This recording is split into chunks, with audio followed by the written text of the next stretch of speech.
Okay, good morning, everybody. My name's Paul Sinclair, and I'm head of sales at Wildlife Drones. And with me, I have Grant Rhodes, who is from the University of California, from the Davis campus. And he's working within the Kevin Ringelman lab. And Grant's going to provide some insights into his study on the blue-winged teal in Saskatchewan in southern Canada. But I'll let him tell you more about that after my presentation. Firstly, I'd just like to thank Tricia and Maria for giving us the opportunity to present to you all, and welcome. So today I'll be talking to you about the world's only commercially produced radio telemetry receiver that can be mounted to a drone, and it's called the Dragonfly.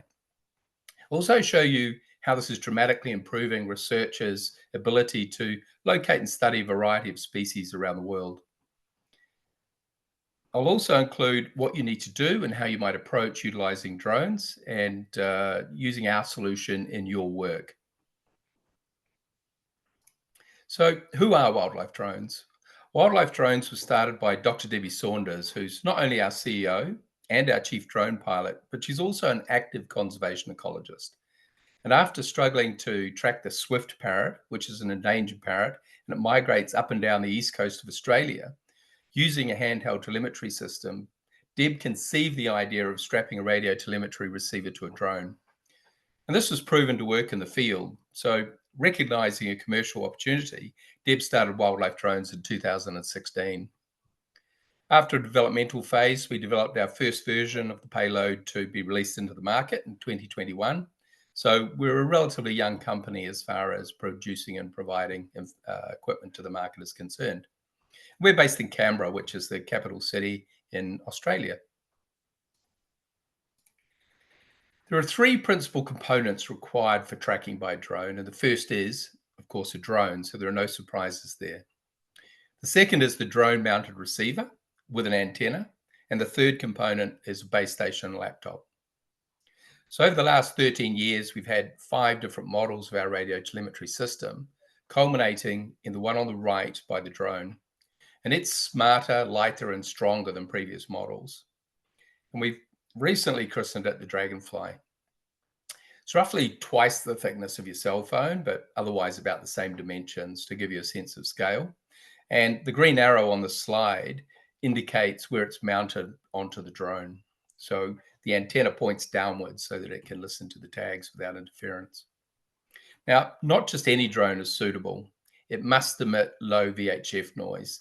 And the reason we have this is that you can imagine if the drone is emitting high levels of VHF noise and it's listening for a tiny bat tag 200-300 meters away, the noise that the drone is producing is going to drown that tag out. And this is applicable to some of the smaller tags for birds and for reptiles. So it's important we have low VHF noise.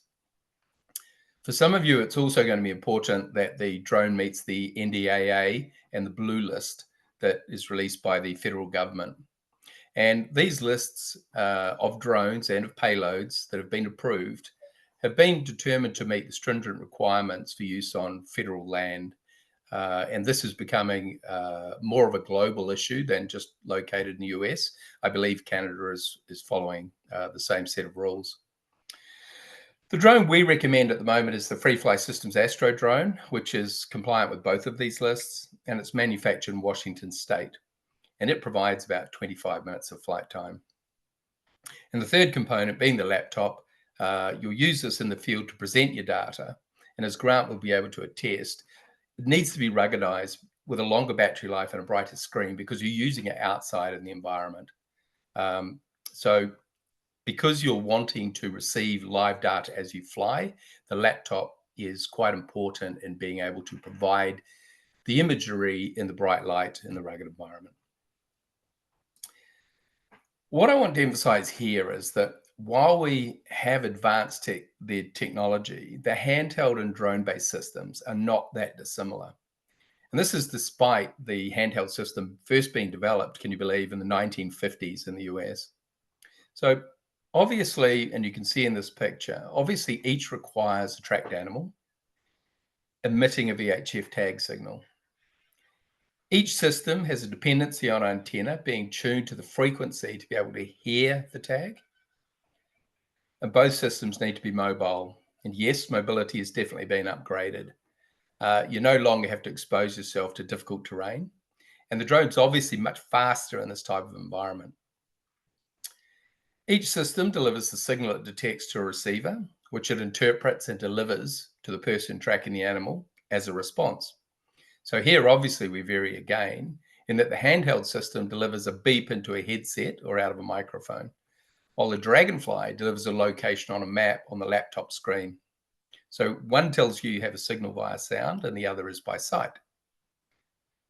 There are, of course, some significant technical capability differences between the handheld and the drone-based systems. And the primary difference is that when using a handheld system, you can only locate one tag at a time, while the Dragonfly has the ability to track up to 40 tags simultaneously and continuously. So a significant advancement. And as I mentioned, it also presents the tag location on a map in a live format. As you'll probably be aware, navigating many types of terrain with handheld systems presents its challenges. And many of you have told us that this can include requiring a lot of time walking. You're probably going to get wet at some stage, and you may be climbing in difficult or dense terrain, which on occasions can be dangerous. And none of this is really as relevant with the drone. Obviously, the ability to fly provides access to difficult terrain very easily and allows you to cover more ground much faster. And of course, it keeps you, the people, much safer. Another capability that's rising in popularity, particularly as they're getting smaller, is the ability to use VHF GPS combination tags. And this is where the tag has the capability to be used for both of those systems. This is very much easier with a drone-based system. And the way that you would use these tags is to strap the data downloader, something like the Pinpoint Commander from Lowtech, to the leg of the drone, and then locate the tag out of cellular coverage using its VHF signal. You can then automatically upload GPS data to the Pinpoint Commander from about 600 feet from the animal without disturbing it. So it's a very good way of getting full movement data without being in cellular coverage. Another difference is that when you're using a handheld system, there's a requirement to laboriously manually record your location data. And the Dragonfly, as I've mentioned, automatically records the tag location data into a CSV file. In fact, it stores the data for all of the tags it locates at once. So this allows you to replay the flight back in the office, visualizing the tag locations, or even, should you want to, email it to somebody else for analysis while you may still be standing in the field. So understanding the tag's location on the laptop screen also allows you to make strategic decisions about positioning the drone to maximize data collection while you're in the field. And you're the specialist, you know your species, so you have a very good idea of where it's likely to be in the environment. So you can position the drone to maximize your tag location data. Now, the handheld system is definitely cheaper to buy, which, if funding's limited, is definitely still a good option. I guess the downside is that it is very time expensive to use. And as many of you have told us, when you lose a tag, you may have to employ a fixed wing aircraft or a helicopter anyway. So while the drone mounted system is initially more expensive, it is time cost effective, reducing the cost to gather data and removing some of the expense that you're already experiencing. So how do you get started using a drone-based system for your research or projects? Firstly, you'll require a drone pilot's license. And in the US, this means going for a P107. In Canada, it's a drone pilot certificate. And in Australia, it's the REPL. And typically, they have the same sort of conditions set around your flying. And that is that you're allowed to fly to roughly 300 feet off the ground. And the drone must remain in line of sight while you're flying. And it tends to need to be under 55 pounds at point of takeoff. You can apply for further licenses, and this will allow you to do night flying. You may want to move to larger drones, and more people are wanting to fly beyond the line of sight because their animals tend to move a lot and have very big territories. So what are you going to do with it once you've actually got your license? Well, there's a variety of projects that's almost endless. Grant, as we've discussed, is looking at survival rates in the blue-winged teal in Saskatchewan, but it can also be survival rates of animals that are being re-released into areas where they used to live and are no longer present. Seems to be very popular at the moment. You could be involved in migration. Very popular one at the moment is the foraging and roosting sites for bats, which means that you can move from looking for them in daylight, at night rather, to looking for them in daylight. Because if you use that GPS VHF combination tag, there's now an ability to understand where they were in the night without necessarily needing to chase them. And you could be moving into invasive species, human wildlife, and as I've suggested, there are many other opportunities.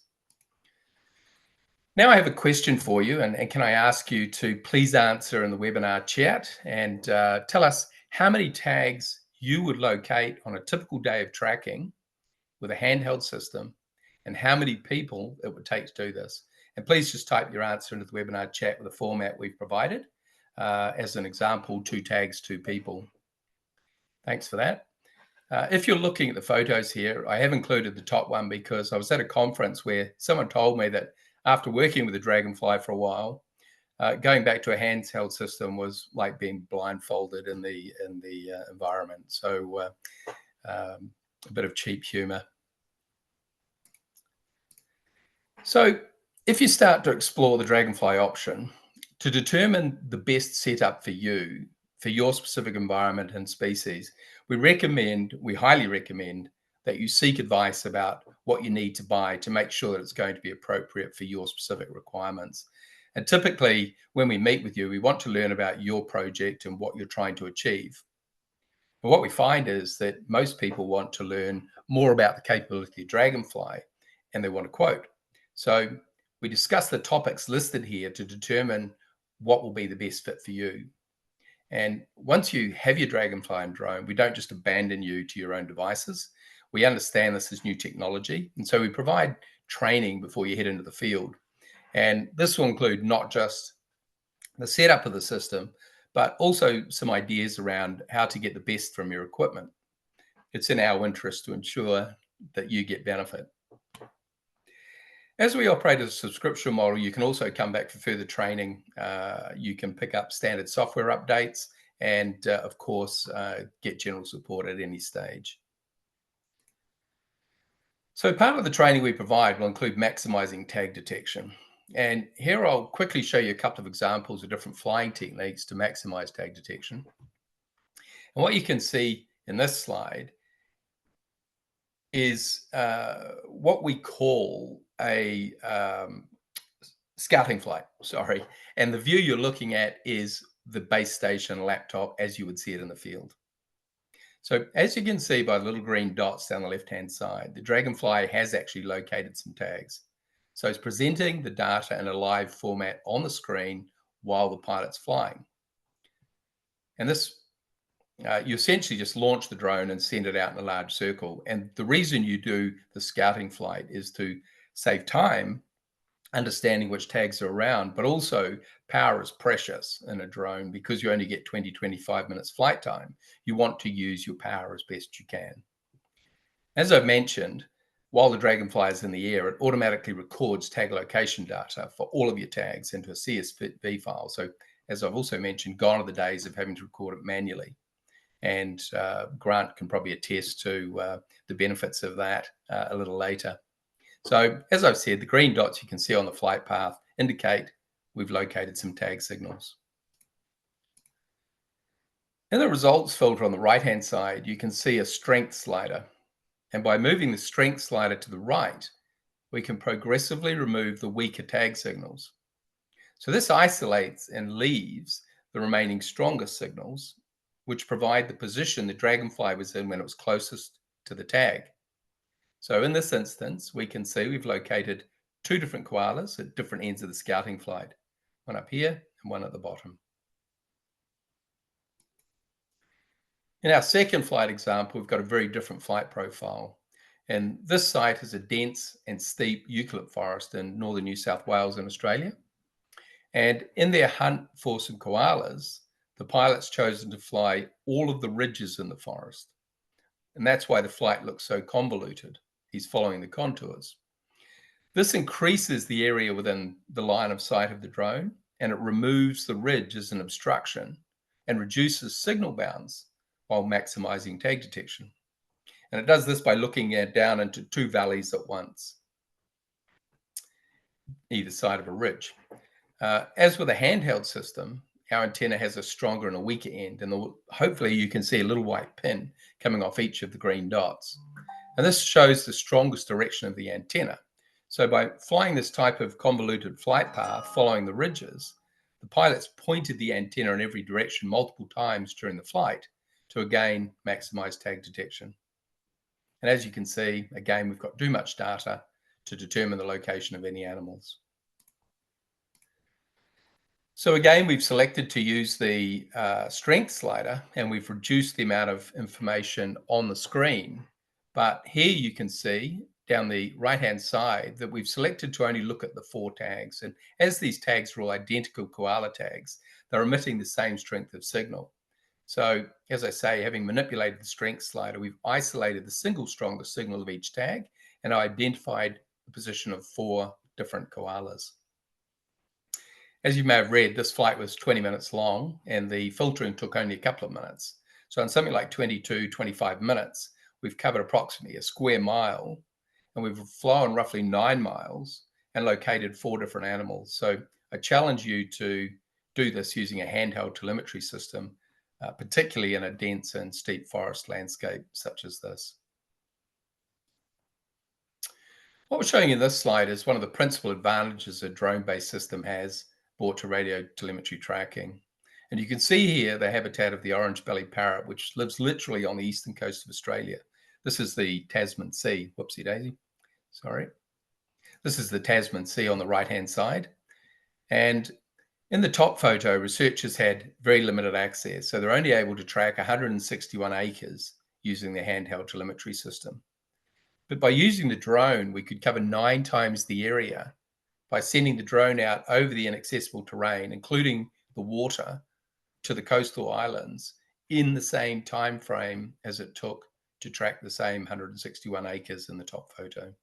So getting out over difficult terrain is one of the blessings of a drone-based system. Now, I have another question for you, and can I ask you to please tell us what type of animal you predominantly track and in what type of terrain you track them, the same format, animal and then terrain. And the reason we ask these questions is that we'll use this information to ensure we're providing relevant information around the animals and terrain you're studying them in. And we'll also use it for product development to ensure we're meeting the market's requirements. So thank you for your contribution. It is very much appreciated. Now I'd like to share some success stories with you. And this map depicts some of the projects the Dragonfly is or will very soon be being used for in the US.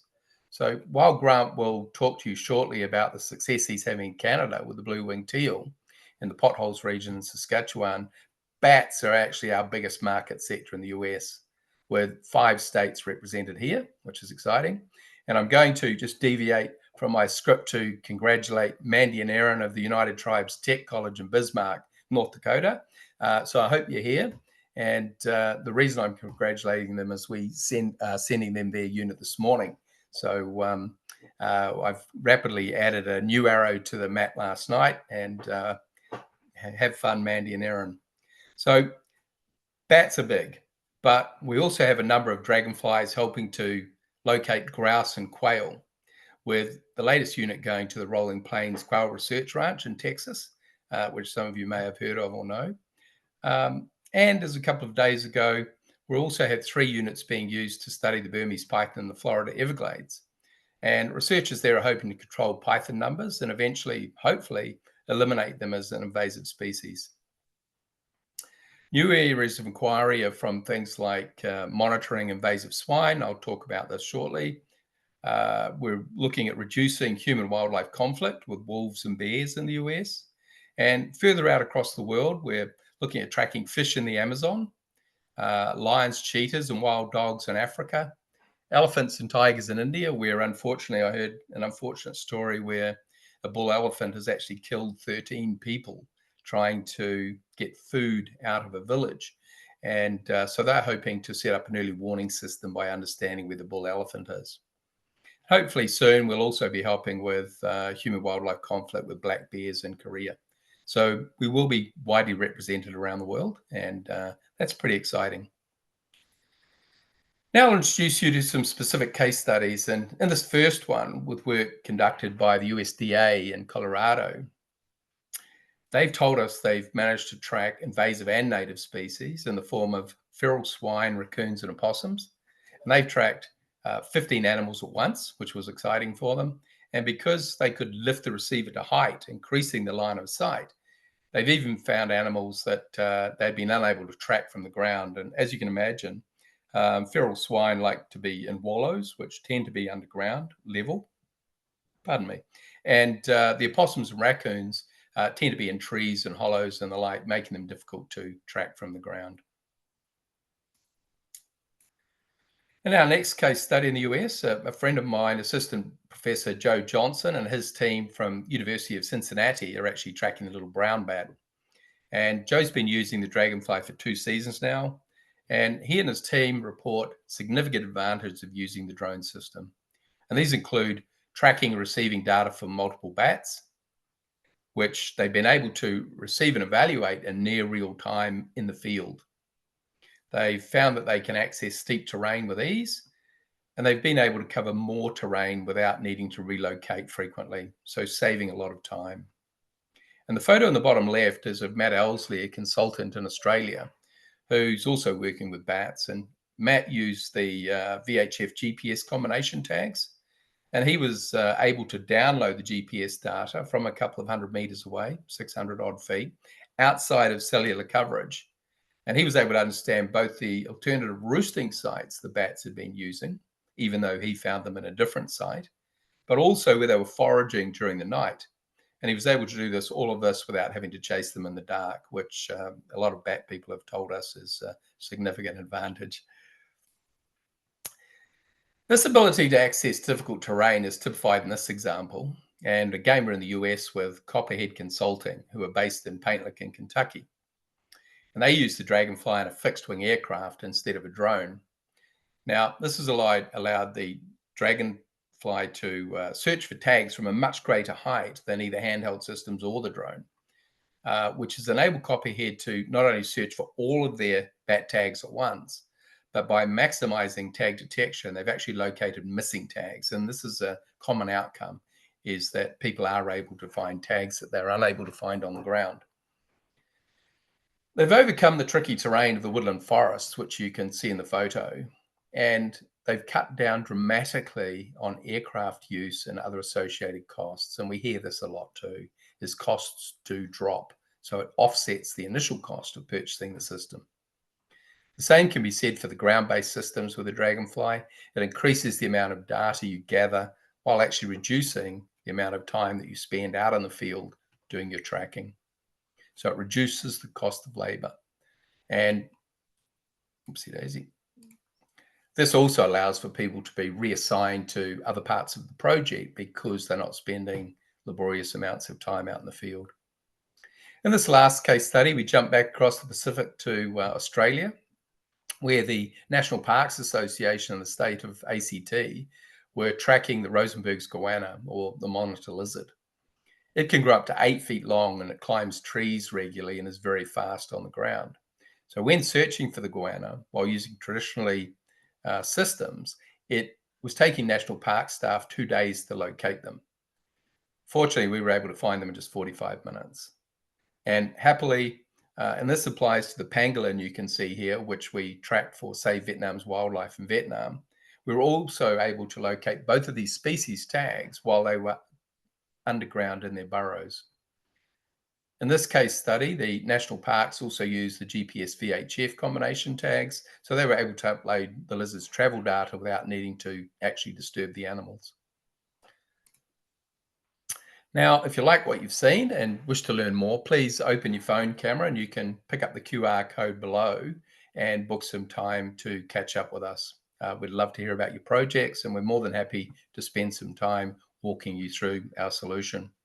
So just before I hand over to Grant for his presentation, I'll just summarize what we've learned about using the Dragonfly for your VHF tracking work. Firstly, that you'll need a drone pilot's license, but we know from experience these are not difficult to obtain. And by using the Dragonfly and the drone instead of a handheld solution, through increasing tag detectability and being able to track those 40 tags simultaneously, even over difficult terrain, you'll save serious amounts of time. And so reduce your funding spend and labor costs associated with inefficient tracking. This increased efficiency will also allow some of your staff to be reassigned to other parts of the project, as I've just mentioned. And we also learned that you'll have the capability to store the location data automatically. So this allows you to concentrate on positioning the drone, gathering more data, rather than spending time recording it. And interestingly, it's also been established that the drone disturbs the wildlife less than humans tracking on foot. And this applies not just to your subject animal, but also to the other animals in the vicinity. So it allows you to observe them in their natural behavior more easily. And lastly, in these last few slides, using the Australian saying that the proof is in the pudding, we have seen that in both the US and in other parts of the world, using drone-based VHF tracking technology has led to many successful project outcomes. So, Grant, I'll take questions after your presentation, but over to you. Thank you, everybody. Awesome. Well, thank you, Paul. That was a great presentation. Share my screen here.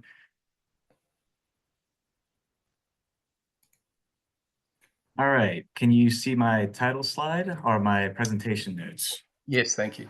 Awesome. Great. Well, I'll go ahead and get started. All right. Well, hello, everyone. My name is Grant Rhodes, and I'm a PhD student in Dr. Kevin Ringelman's lab here at UC Davis. And our research is focused on studying waterfowl brood ecology in the Canadian prairie pothole region using drones. More specifically, our goals are to address detection heterogeneity in drone-based brood surveys so we can derive more accurate estimates of brood abundance and duckling survival, which will ultimately better inform conservation strategies, we hope. So today I'll walk you through how we're studying detection heterogeneity, share some preliminary findings, and finish up with potential implications of our work. And we'll kind of see wildlife drones sprinkled throughout this. So let's see here. Yeah, so before we dive in, I just want to give a little background. Waterfowl management is geared towards maintaining populations that can sustain harvest. And to ensure this, we need accurate estimates of waterfowl productivity, which is the most limiting factor to duck populations. So we typically use indices like breeding pair densities on your left here and nest success in the middle to understand productivity, but there's a missing piece to this puzzle, which is accounting for post-hatch duckling survival. And so a more comprehensive approach would be to use brood surveys to estimate productivity in terms of, again, brood abundance or duckling survival. And when you combine those with breeding pair estimates, you get a more holistic picture of the breeding season and ultimately recruitment. And so this is nothing new. We've conducted brood surveys since the 1950s, but we typically don't incorporate that data into our decision-making processes, simply because low detections of duck broods makes the data too biased and variable to consider. And so we're looking into incorporating drones into our survey methods to investigate whether they improve detection as well as our estimates. And so one of the main findings of our previous drone work was that drones count more broods than on-foot observers and more accurately. So Bouchaw et al., who is a former master's student in the Ringelman lab, found that using a mark recapture survey design and observationally marked broods, that on-foot observers counted roughly 350 broods with an estimated detection of 61%, whereas drones counted almost double the amount of broods with an estimated detection of 65%. So which one is right? Well, when you do a combined analysis by incorporating both the on-foot and drone data, you get a detection estimate of 55% for the drone and something more like 27% for the on-foot observers. So, they very much overestimated their detection probability. And that kind of gets into some of the assumptions that we make with mark recapture survey design. But, all that to say, is that the drone was closer to what we'd consider the true detection probability, but there's likely still some bias present in these estimates. If the on-foot data hadn't been incorporated, the drone would have overestimated its detection probability, just like on-foot observers, although to a much lesser degree. Also, the drones surveys were conducted by a single pilot that was experienced in brood identification, which could have created some dependence between site visits. And finally, our older drone technology didn't have zoom cameras. So that required us to descend to about 10 to 30 feet above these broods to identify them, which likely created some disturbance. And in my opinion, kind of contradicts the benefits of using drones. And not only that, but that disturbance may or may not have prompted brood movements, which would have violated some key assumptions of the criteria that we use to constitute a recapture, which I'll get into in a little bit in a second here. And so we were happy with these initial results, but we still had some lingering questions regarding the accuracy of drone-based approaches, as well as the assumptions that we were making about our marking techniques. And so how do we address these remaining questions? Well, using observational marking techniques alone, we could only use observable covariates to reduce bias from detection heterogeneity, which relies on being able to identify and measure all the covariates that affect detection. So if you can't, get eyes on all the broods that are out there, you can't, use observable covariates to the best of your abilities. And so any residual heterogeneity that remains can still produce bias. So a more direct approach would be to introduce a known number of marked individuals into the population prior to the survey to provide a more direct measure of detection, based on the proportion of individuals that were seen versus not. And so what we're doing in the Canadian prairie pothole region is incorporating marked blue-winged teal females and their associated broods into our abundance surveys, where the technicians who are conducting these surveys have no prior knowledge of the location. And so essentially, this allows us to test the drone against itself and get at those remaining questions that we have regarding detection. And so ultimately, the goal isn't to achieve perfect detection, but just more accuracy and more consistency, which would allow us to incorporate drone-based brood surveys into productivity estimates. So our first objective is simply just to improve our understanding of factors that we hypothesize are driving detection, such as emergent vegetative cover, which has plagued both ground-based and drone-based surveys in different ways, horizontally blocking observers at the ground level and vertically blocking observers with the drone. You can see in this video here, it didn't block us, but it does happen, as well as brood movements, which may or may not violate some of the marking assumptions that we make with that observational marking criteria, which again, I'm going to get to in a second here, as well as observer experience or inexperience, however you want to look at it, potentially glossing over broods or misidentifying broods. All of these we hypothesize are having an effect on detection. And so knowing what we know about detection, our second objective focuses on understanding how brood abundance is influenced by habitat characteristics related to previous findings from ground-based brood research, and seeing if some of these relationships that ground-based brood surveys have found still hold true now that we have what we think is a more accurate estimate of detection. So these are some of the effects that we're looking at. And in terms of what methods we're using, the equipment that you see here on the right, this is a DJI Matrice 30T drone, which our technicians use to count the duck broods during abundance surveys. It comes with an integrated optical and thermal camera and allows for about 45 minutes of flight time per battery set. And that zoom function that comes with it allows us to reduce any, suspected disturbance we may cause. And we'll refer to this as the camera drone going forward. And then the drone you see on your left here is the DJI Matrice 210 drone, which has been equipped with a radio receiver payload from Wildlife Drones, as well as a computer base station that Paul mentioned earlier. So you can see here, the radio receiver is mounted on top of the drone and the directional antenna is mounted onto the leg brackets. And it's able to communicate in real time with the computer base station, which displays the tracking session against the map of our study area. And we'll call this the VHF drone going forward. And again, we'll keep revisiting this.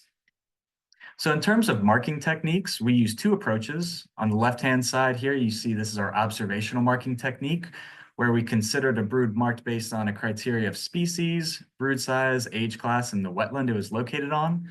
So this would be a blue-winged teal brood with 10 ducklings at age class 2B on wetland 119, for example. And so, we would say if we saw this in the morning and afternoon, we'd constitute that as a recapture if it met that criteria. And on the right here, we're using nasal saddles on blue-winged teal as physical markers to distinguish broods and test whether those assumptions that we're making regarding our observationally marked broods still holds true during our surveys. So our survey protocol addresses those possible dependency biases I mentioned earlier by using multiple observers that visit different sites in the morning and afternoon surveys. And we conduct 2 rounds of surveys in early July and August to account for different nesting chronologies of some of the species that are in the prairie pothole region. And our study design differs from previous ground-based approaches in terms of the time of day of site visits. So typically you'd conduct these site visits in early morning and late afternoon when broods are most active. But by that late in the day, the ambient temperature homogenizes all the thermal signatures of the landscape and the animals, and our cameras aren't as effective. So we ensure that at least 2 hours elapse between site visits, and but the earlier in the day, the better for our drone cameras. So observers fly to each wetland in a modified point count approach with the thermal camera pointed down at 90 degrees and making a final observation in the center of the wetland with the optical camera to ensure we didn't miss any broods. And then we record covariates associated with the abundance and detection, such as wetland class, emergent vegetative cover, wetland area, etc. And again, we consider a brood recaptured if it meets this observational marking criteria you see here. So same species, age class, within 3 ducklings are on the same wetland, or if it has a matching nasal saddle code. And so here's what that looks like. Apologies if the video is kind of choppy, but we, locate this brood with the thermal camera. And this is a green-winged teal brood with 6 ducklings at age class 1B. And I'd like to point out that a technician may or may not, mistake this for a blue-winged teal brood in the morning survey. And, the technician in the afternoon correctly guesses or, predicts that it's a green-winged teal brood. But by creating that false positive in the first survey, we can't, say this is a same detection. Whereas with these blue-winged teal broods that have nasal markers on them, we can confidently say this is the same brood, whether a technician misidentifies it, whether it's bedded down in the emergent vegetative cover, or it moves wetlands in between our site visits. So this is blue-winged teal square J, according to her nasal saddle, and that square denotes the study area, and the J denotes the individual hen. You can see she has her ducklings bedded down in the vegetation behind her here.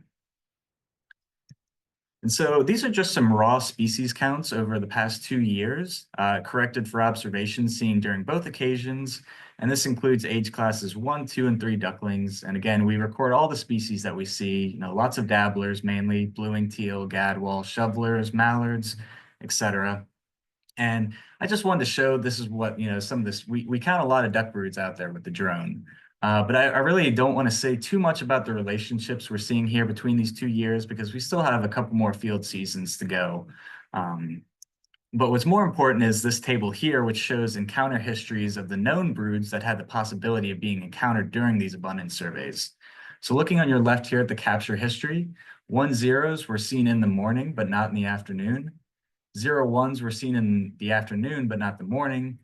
1-1s were seen during both occasions, and 0-0s weren't seen at all. And so, these first 3 rows that we see here, we can only get this information using observational broods. We don't know what these 0-0s are when we're using these observational marking techniques. So they can tell us about potential movements, whether emergent vegetative cover has played a role in detection, or a technician just simply glossed over the wetland maybe. Again, this is just preliminary, but none of these broods that weren't seen, none of them moved in between site visits, and most of them were young broods that were simply just bedded down in the vegetation in what I would consider to be an unobservable state. But again, not having these radio marked broods, we can't get this information. And so the methods we're using here allow us to create an encounter history for the unknown marked individuals and then record covariates that can be included in models of detection and abundance. And by incorporating these known individuals into our analyses, we can refine the true detection estimates and reassess these previous habitat abundance relationships that ground-based observers have found, as well as compare findings, within Canada and within the U.S. Prairie pothole region. Hopefully, this provides a more accurate understanding of waterfowl brood ecology. So not only can we look at detection heterogeneity in brood abundance surveys, but also in duckling survival studies as well. So estimating duckling survival usually requires marking individual ducklings, which can introduce bias into survival estimates and are pretty logistically challenging to implement for a number of reasons. One, capturing ducklings on the nest might negatively impact their survival in the capture process, and the window for doing so before they hatch and move to a wetland is pretty small. So alternatively, we can capture and mark females on the nest over a wider time frame and rely on the ducklings' dependency on their mother to track their survival. And although females are easier to mark than ducklings, tracking both the female and her ducklings using traditional radio telemetry presents its own set of challenges. So as Paul kind of mentioned in his presentation, ground-based tracking methods are labor-intensive and prone to signal interference, and aerial surveys may be needed to find any missing individuals, which provide general locations at best and still require a second trip on foot to confirm those locations. And so even when you've confirmed where that location is, I've just spent the past 10 or 12 minutes or so talking about how hard it is to get eyes on them, even if you do know where they are. So again, this presents its own set of challenges. And this is where wildlife drones comes in. So using their drone-based radio telemetry and our multispectral imagery, as well as these radio marked females, we're hoping to alleviate some of the challenges that researchers face when estimating duckling survival. And so to track and identify our marked females and their broods, we capture females on the nest and affix these nasal saddles using an aluminum rod that's passed through the duck's nares and secured with a set of stainless steel washers and crimping the aluminum rods on the end. And so again, right here, you can see this character or the symbol and character denote the study area as well as the individual hen. And then for the prong and suture implant, we find the best location between the shoulder joints, clean the area with iodine, and then apply 2 injections of lidocaine before making a small incision where we insert the prong and then suture it off on the back end. And so these nasal saddles and transmitters are fixed with the intent that they fall off within 2 to 3 months of deployment to minimize any potential negative effects to the individual females. And one cool result that we had from our 2024 field season was that we captured multiple blue-winged teal females on the nest that we had captured and marked in the previous year, which we were able to identify by their leg bands, which we also put on them. But they were missing their nasal saddles and their radio transmitters from the previous year. So that was a nice little feel-good story that our methods do indeed work out in the field. And another cool little tidbit was these blue-winged teals nested about a rock slur away from their previous nest site location. So that was a kind of a cool little avenue that you can go down in terms of nest site fidelity, but I digress. So anyway, once we mark the females, we track and mark them daily on the nests until their ducklings hatch. And after the successful hatch of a nest, we launched the VHF drone to locate the female and her brood, flying at a height of about 61 meters or 200 feet to increase our signal detection. And we conduct these drone flights manually because, like Paul said, the computer base station displays our tracking data in real time, which allows us to adjust the flight path as needed and not employ any rigid transect approaches. And so we start by searching all the wetlands within the immediate vicinity of the attending female's nest site, and then expand our search area until the radio signal is detected. And so at first we use traditional triangulation techniques to locate these radio marked females. So this involves rotating the drone in 3 to 4 different locations to ascertain where the highest signal strength was. And you can see here that the software program actually creates these bearings for us based off the rotations. I apologize here, my motion sensor lights have turned off on me. Yeah, so it creates these bearings and then also an error ellipse around a mean location where the bearings intersect. But again, like Paul said, to triangulate where the marked female is, we need to be tipped off to where to start these rotations. And so you can see the radio receiver is recording these signal pulses the entire tracking session, with the black indicating no signal, blue indicating weak, and green indicating a strong signal detection. And you can see as I've encircled this wetland here, we've got a tag, or the tag frequency is spiking in the graph below. It goes from about 50 to 100 in terms of strength. And again, if we use this strength slider right here and filter it all the way to 100, we can precisely pinpoint where the marked female is and her brood. And you can see that we get the same result using both methods. And so what this looks like on the computer base station is this kind of dynamic search approach that we use where we encircle all these individual wetlands. And as these green dots are populating the screen, you can see the radio signal frequency is spiking in the graph below here. Now, this is a pretty nice example that I did for presentation purposes. It's usually not this clean. But once we get the wetland location, we use that location cue to then locate the radio marked female and deploy the camera drone to detect the brood and count the ducklings. So the camera drone is deployed at a lower elevation than the VHF drone to increase the thermal camera's capability to detect the brood while still avoiding disturbance. And again, we record covariates related to detection and survival, as well as imagery and videos to confirm our counts outside of the field. And so in terms of search methods, we found that encircling individual wetlands to locate radio signal frequencies with the VHF drone was more efficient for us in terms of the triangulation techniques because our potential brood locations were restricted to individual wetlands. Using triangulation techniques does use a lot of battery time. But again, if the animals were randomly dispersed throughout the landscape, it might be better to use triangulation techniques. We're just lucky in our system where, again, they were just restricted to wetlands, so we don't have to search the whole area entirely. But it's nice because we can locate 1, 2, 3 different, up to 40 females or radio marked individuals at a time, just from one folder. I saw there was a question in the chat, what if you have more than 40 individuals? Well, you can simply create a new folder to track those as well. But again, you can see we've got 3 different spikes in the tag frequencies graph below here. Now, if they were closer together, triangulation, you can use triangulation to locate multiple radio marked individuals at the same time, but ours are a little bit more spread out. So again, this more dynamic search approach works well in our system. Now, using Cormack-Jolly-Sieber models, we were able to estimate detection probabilities of both the VHF and camera drone. So the VHF drone is denoted by these black dots here, and the camera drone is denoted by these gold dots. And the recite occasion on the x-axis here, the first recite occasion occurs.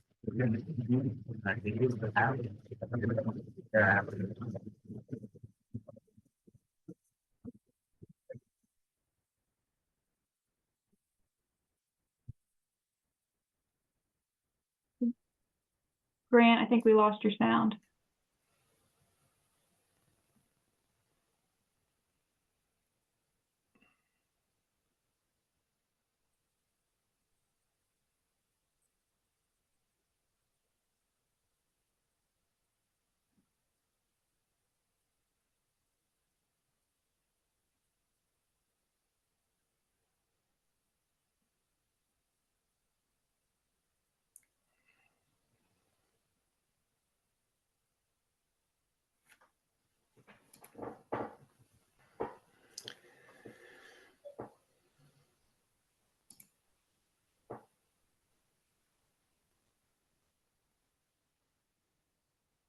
We've lost your picture now too, Grant. I don't know if you've moving.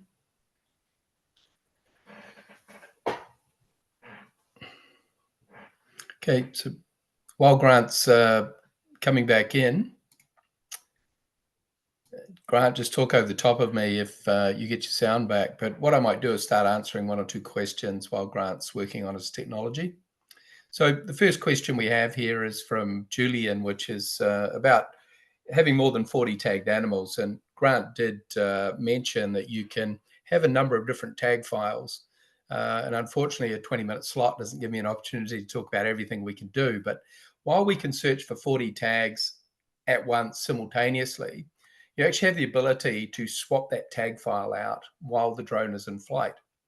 And that means you can actually present another 40 tags or a further 40 tags, as many as you wish.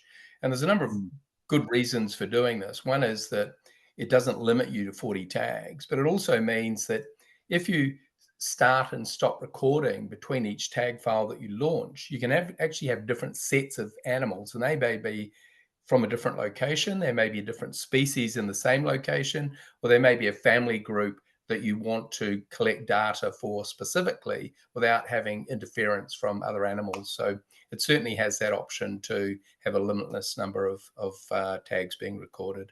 Grant, do you have sound back yet? Can you hear me now? You do. Wow. I'll leave you to it. Okay. All right. Thank you everyone for hanging in there with me. Let's share the screen again here. All right. Where did I lose y'all? Probably finished the slide before. Okay. Well, basically what I want to point out here is that we estimated detection with the VHF and camera drone. And, you know, with the VHF drone denoted by these black dots, it hovered about around 90%, 92% over all of our resight occasions, whereas the camera drone increased as broods got older. Again, I don't know if this part was caught, but the first resight occasion was within 3 days of hatch and then weekly thereafter as broods got older. And so just real quick, what this told us is that one, we were very happy with the radio telemetry system from wildlife drones because we were able to locate these radio marked females just about all the time. And even though we knew where they were, we still weren't able to always get eyes on them with the camera drone. And so this was likely a result of brood behavior, as the female is typically brooding them and keeping them hidden in the vegetation, whereas they get more active as they get older and, you know, a little bit easier to find. So I'll just finish up on that slide, and let's see here. Luckily, we're at the end. So our primary purpose was just to demonstrate that drone-based methods can be used to produce estimates of duckling survival while still accounting for imperfect detection, reducing bias in survival estimates, and improving the confidence in our observations. So we believe that these methods will provide more accurate estimates of production, as duckling survival, again, is the culmination of nest and brood success. And this in turn will allow us to better evaluate the effectiveness of management actions, you know, be that predator management, dense nesting cover, conservation reserve program, et cetera. And so I'd like to thank you all for hanging in there with me and listening to my presentation today, as well as Wildlife Drones for their technology and all of our funding and research partners that have provided support over these past 2 field seasons, and as well as all the technicians that helped us collect data. So thank you again for listening. And as a reward, you get this beautiful picture of a northern shoveler, which is my favorite duck. And we'll now take any questions if anyone has them. Thanks, Grant. Fabulous as always. Grant and I have spoken at a couple of things together, and every time I listen, I learn something new. So yeah, really enjoy it. What I'm just going to do is share my slide again, because there's been an inquiry about contact. So if you want to scan that QR code, you're very welcome to. I've also posted my email in the question and answer, and an answer to a question that's been asked. So Grant, if you're open to be in contact, you may wish to do that too. Sure. So moving back to the questions, I hope we've answered the first one, but the second one is about the applicability of MOTIS tags. And what we're pretty excited to share is that we are in discussions with the coded tag providers, and we hope to later in the year be able to decode those coded tags. So not at this stage, but we're very hopeful that that will come in the future. Stacey, might this technology be used to get data to ships quickly on the location of right whales? One of the issues with using VHF technology is that the density of salt water prohibits the distribution of VHF tag data. It just distorts the signal. So if the whale is near the surface, there's every chance you can pick up that location. And we have undertaken some work, and we'll be doing some more in the Galapagos later this year. And there's a very high probability that they will be launching the drone off the ship. So in answer to your question, yes, I believe so. Is it probably the most appropriate? You might find that GPS is going to be more appropriate for understanding where those whales are, so long as they're in coverage. So I hope I've answered that question. Grant, there's one for you. Can you repeat the camera drone model? Yes. So that is the DJI Matrice 30T model. And that is not on the blue list that Paul mentioned. So just something to be aware of. But yes, the DJI Matrice 30T. Highly recommend that one. Just to clarify that, the blue list and the NDAA requirement is for federal lands or federal funding. So there are, of course, many other places, and Grant's a prime example, where you can use drones that aren't on that list. And obviously there's a myriad of drones available. So it is a case of understanding the capability. And obviously, and I believe in Grant's situation, he has the capability to have thermal imagery and RGB footage in the same camera. So understand what it is you're trying to achieve, and then go and look at the drone market to find the appropriate tool. Yep. Jenny, could the disturbance to the blue-winged teals, I've lost the question, it bounced on me. Could the disturbance of the blue-winged teals create a higher count by the drone if any of the birds are flushed or from the water? Yeah, so I can take that one as well. So when we talk about disturbance with the drone, there is some literature that has found that the drone doesn't disturb the broods or breeding ducks in general, but it's just something that, and again, anecdotally in my study, we haven't really recorded any disturbance with the zoom cameras per se, but I have used the older models where we've had to drop down over broods, and it's something that we suspect.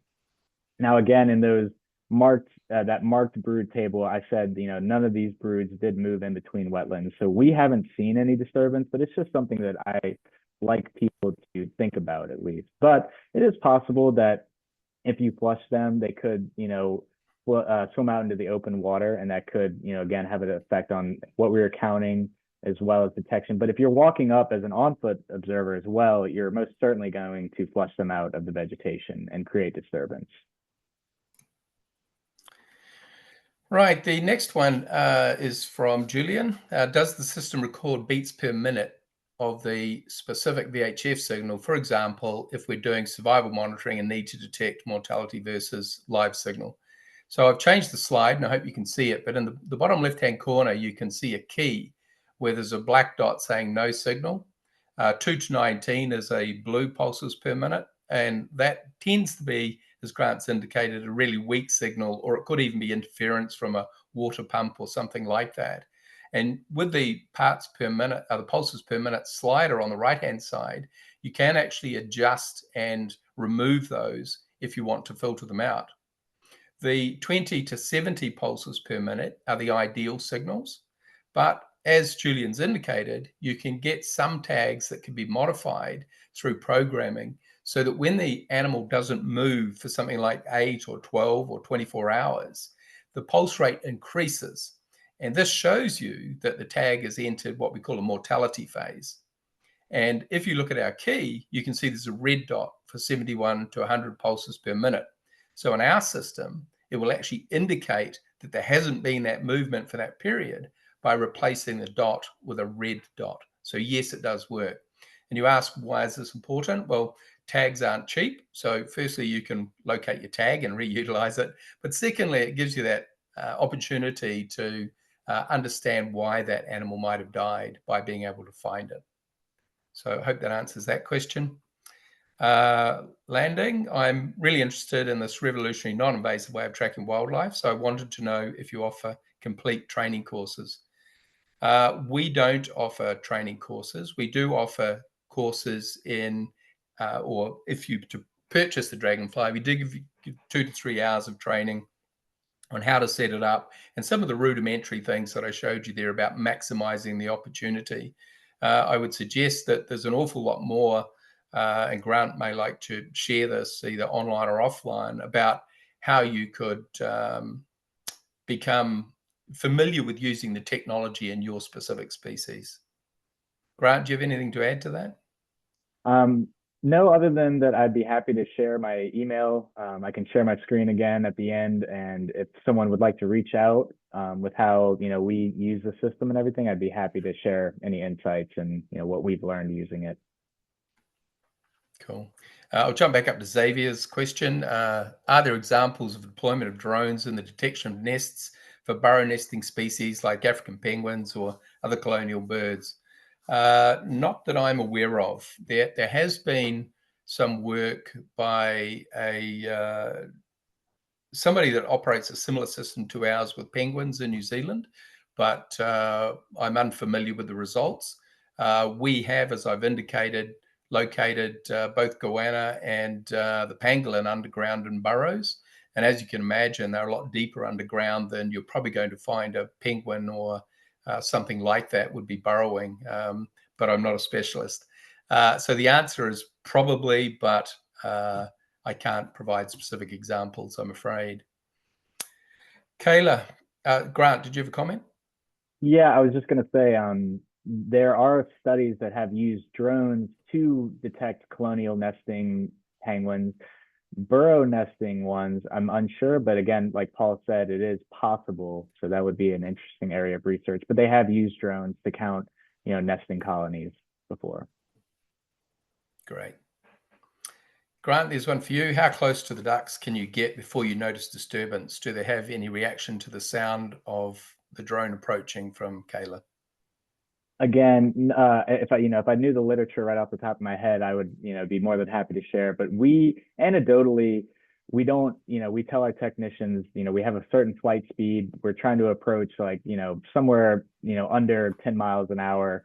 I would imagine that there is an instance where if you were flying the drone erratically around these species, that they might mistake it for an avian predator. We haven't seen that. Now, using the old drone systems where we had to descend over these duck broods, this was when I was a technician, we did notice some disturbance. And that's, again, what I said in the beginning was kind of counterintuitive to drones, using drones in the first place. But using the zoom camera, we're able to hover about 150 feet above them, zoom in, they hardly notice us. Again, I'm not sure how choppy the videos came across, but they resume their normal activities like feeding or sleeping and hardly notice us, and we're on our way. The videos were good, Grant. Thank you. Landing, do we need to tag to use a drone? I guess what you're asking is a combination of having a VHF tag, which, yes, you do need to use if you're wanting to locate a specific animal that has been tagged. You will need a VHF tag on the animal. If you're also wanting to understand what other animals may be in the forest or the savanna, you're going to want something like an RGB or probably a thermal camera to be able to identify animals that aren't tagged. Now, the two issues with that is that one is that in places where, like Australia, or where you might see lions, the ground temperature can be very hot, which means that you may not get a clear signal of what the animal is from its body heat. And we actually have to stop our thermal surveys for 2 or 3 months in summer in Australia because the ground temperature is too high. So there will be some issues, but the ideal would be having the Dragonfly and a thermal RGB camera mounted on the same drone. Unfortunately, we're not aware of this being possible at this point of time, but it is something that we're working towards in the relatively near future. But as with Grant's practice of flying 2 drones, one with VHF to locate the animal and the other with the camera, is probably the best option at this point in time. Yes. And just really quick, I just want to say, the first part of the presentation is we are conducting wildlife inventories, but, we're unsure about, whether we're detecting all of them or not. So using marked individuals can also kind of help you get at more accurate wildlife inventories. So it can be used in a dual approach in terms of, inventories as well as tracking survival. Sure. I need to pick up the pace. I see we're over time, but Dana, talking about noise disturbance, what we've heard from many people is that there are some specific animals that react, elephants being one of them, wolves being another, and some of the ungulates being a sort of third group that are disturbed if you get too close with the drone. And what that's actually allowing is yes, there can be disturbance if you do get too close, but it's actually allowing you to haze the animals as well in the human wildlife conflict areas. So it's sort of a positive and a negative at the same time. And yeah, they're certainly being investigated in likes of Utah and Colorado for stopping wolves from attacking people's livestock. So negative and a positive, yes, some animals will react. Thank you, Andrew, for the presentations. Just scooting through. I'm not sure. Have you had any issues with defensive birds swooping or diving at your drones when in flight? We've had some instances with smaller drones in Australia, but haven't heard of anything more recently around the larger drones that we require for the VHF system. Grant, have you had any experience? Unfortunately, yes. No, in my first year, when we were flying the older drones, we actually had a flock of red-winged blackbirds fly into the drone, which caused it to crash. That was one instance. And then we have had avian predators like hawks sweep down on our drones. So it's happened once in both of those instances, but it's something to be aware of when you're flying drones. Is just, again, to be very situationally aware of where and when and how you're flying. Great. That probably wraps it up. We're nearly 10 minutes over time. So thank you, everybody, for coming along. I've thoroughly enjoyed myself, and Grant loves to chat about his favorite subject. So thank you very much. Mariah and Trisha, thanks very much for organizing this. And please do reach out if people have any desire to make contact. We really appreciate it. So thank you very much, everybody, for your time. Yep, thanks. Thanks. Bye.